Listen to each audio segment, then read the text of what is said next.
When listening to a recent Timcast podcast episode, it became clear that not everybody necessarily understands why there's so much controversy related to the construction of data centers. And with this, there are for a few reasons. First off, a lot of these data centers are being built in secret, where residents of a town don't even necessarily realize what project is being brought right next door to them. If there were no issues surrounding these projects, why aren't residents being told up front?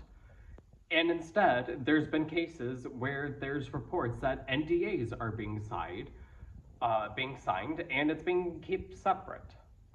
Another issue, which Aaron Brockovich is now investigating, is related to the fact that a lot of these data centers are being constructed in drought-prone areas of the country.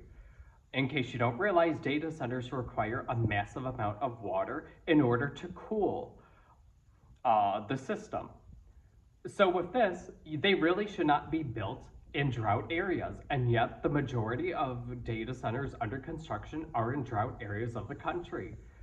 And one of the most controversial data centers is in Fayetteville, Georgia, where a data center secretly consumed 30 million more gallons than the city realized, where the data center was not actively reporting all of its water usage.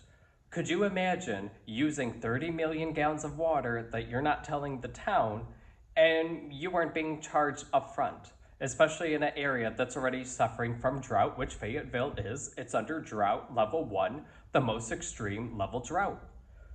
And another issue, which a lot of people forget, is the electric bills. While yes, on average Americans are paying 40% more for their electric bill since 2021, for individuals who live anywhere near a data center, on average you are paying 267% more.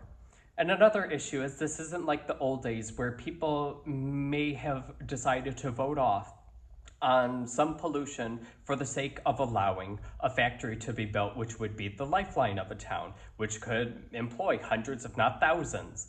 The issue with these data centers is they essentially rely on more or less skeleton crews, where you're not going to see a lot of well-paid jobs that help support a town.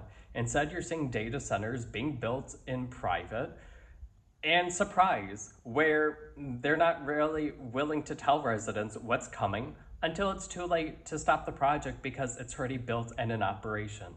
So it does bring us to question, why is all of this being done in secret?